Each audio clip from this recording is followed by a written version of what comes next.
迎嚟到我嘅頻道。今日我係會整一個港式嘅雞尾包。呢一啲係我哋需要用到嘅餡嗰個部分。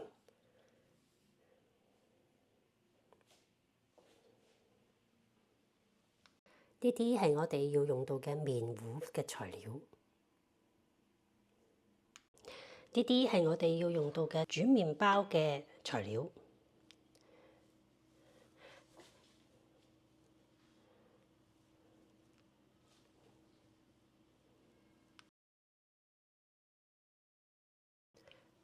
我哋先整咗個餡料先。除咗個椰絲之外，我將所有材料倒晒落去個碗裏邊啦。我哋將牛油放軟先，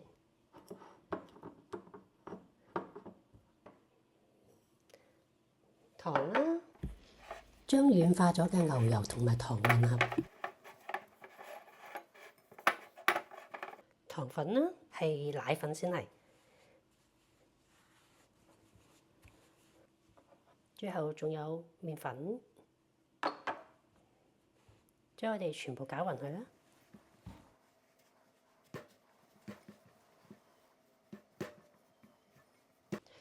最後我哋將椰絲都倒埋落去啊！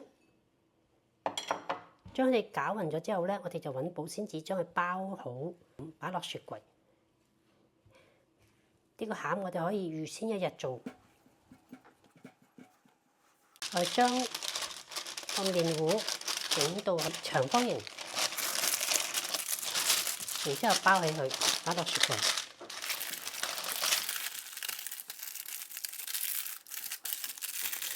有保鮮紙最好用保鮮紙，我啲保鮮紙啱啱用晒未買。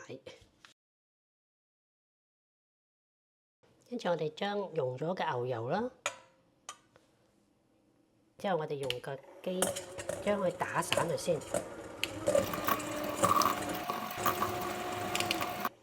打散咗之後咧，我哋就將糖粉倒埋落去，將佢哋打勻。將啲牛油同糖霜完全攪勻先，完全攪勻晒啦。咁我哋將啲雞蛋先倒一半落去先，再將佢打勻。都係啦，我哋先用慢速，然之後先再加速。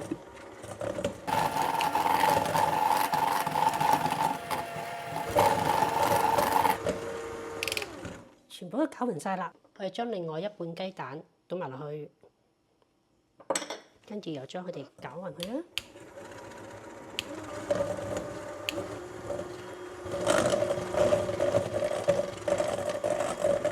全部蛋液都打勻晒之後咧，我哋就將嗰啲低筋麵粉篩入去啦。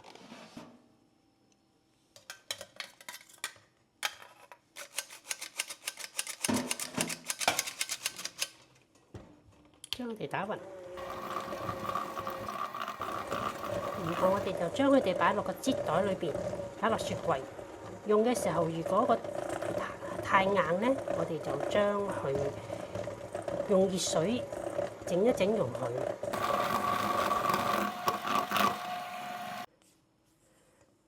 袋裏邊我哋放咗個嘴先，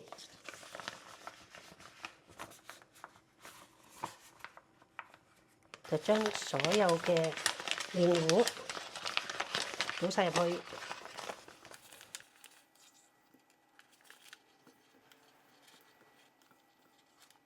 加入去之後咧，我哋就將嗰啲麵糊擠咗去中間，嚟到呢度就好啦。咁我哋聽日用嘅時候，我哋先至將佢擠去個口嗰度啦。咁然後我哋就將呢個擠袋擺落去雪櫃，擺喺個兜裏邊啦。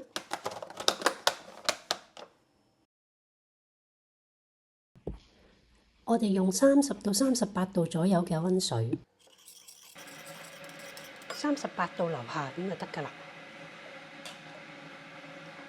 我哋將啲蝦糊倒落去啦，然後我哋喺嗰啲糖裏邊攞一茶匙，將佢攪勻佢，等佢發酵一陣間。用一個打麵團嘅鈎啊，我哋將啲麵粉倒落去，糖奶粉同埋鹽，先將啲乾嘅粉攪一攪佢先，低速攪1至2分鐘。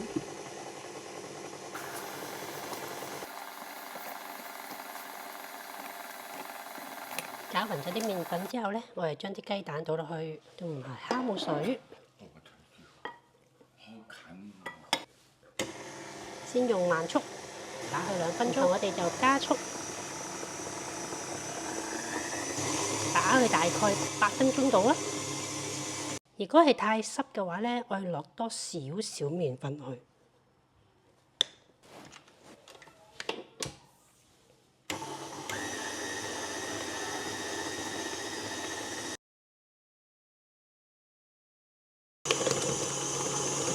打咗8分鐘啦，咁佢已經全部離咗盤啦，我哋就可以停咗佢，將啲牛油都加埋落去。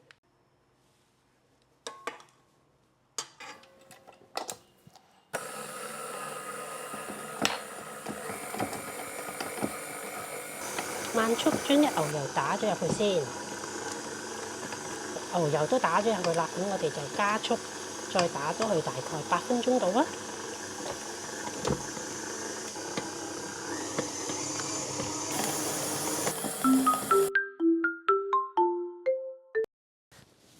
見到個麵團完全離罩咧，咁我哋就可以拎佢出嚟睇下佢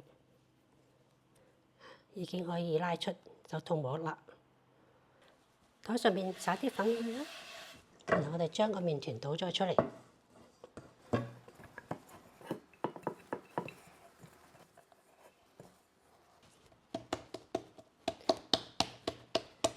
將佢排氣，我哋將佢滾完佢啦。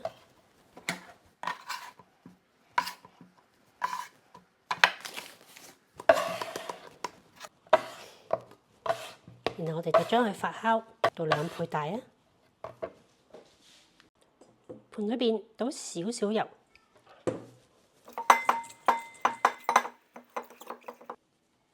咁我哋就將個麵團擺落去啦，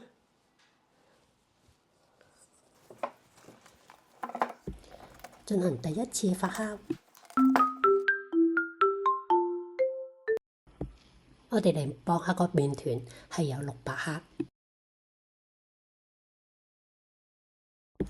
撒啲乾粉喺台上邊，然後將個麵團放上去，撒啲乾粉，然後我哋將佢排氣，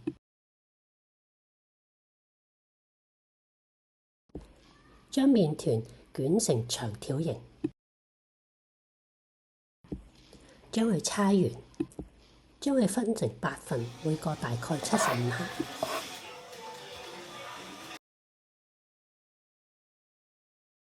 分成8份之後咧，我哋再撒啲乾粉，將每個麵團都滾圓。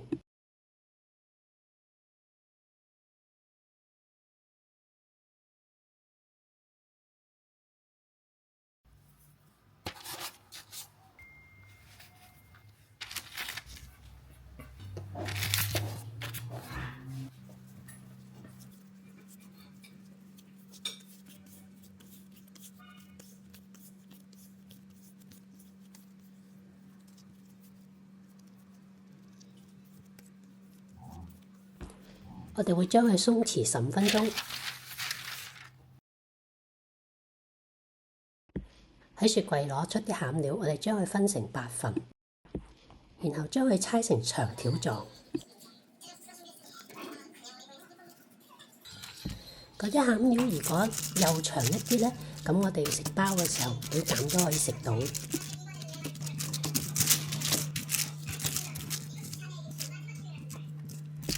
將一隻雞蛋打散，我哋愛嚟掃麵包面。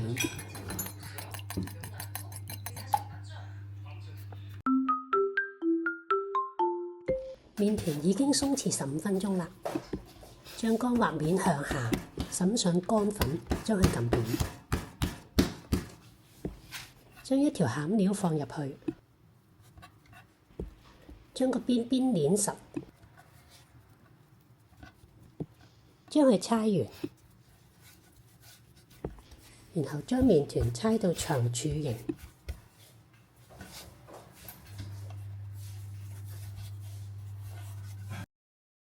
然後其他嘅都係一樣嘅做法，乾壓面向下，灑上乾粉，將佢撳扁，放入餡料，捏實個收口，搓成橢圓形。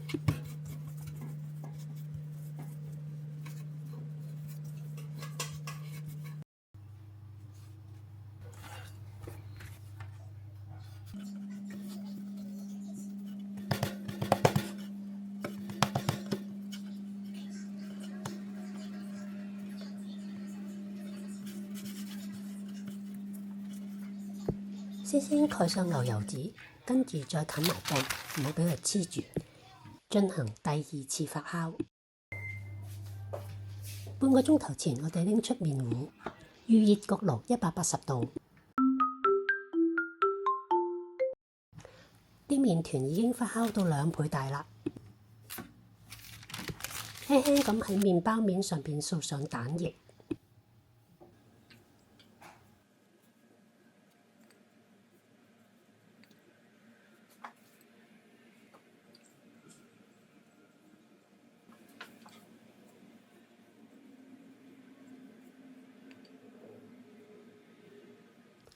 喺麵包嘅兩邊擠上麵糊。我用錯咗一個細嘅擠嘴，最好揀一個比較粗一啲嘅擠嘴。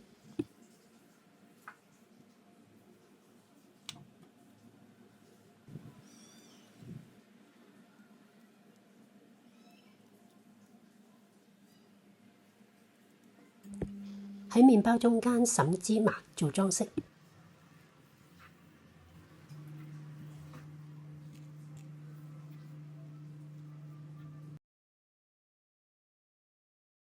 放入焗爐焗12至15分鐘。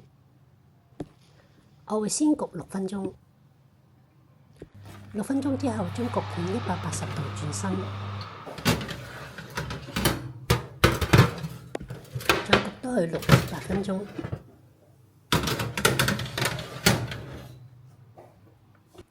港式雞尾包完成啦！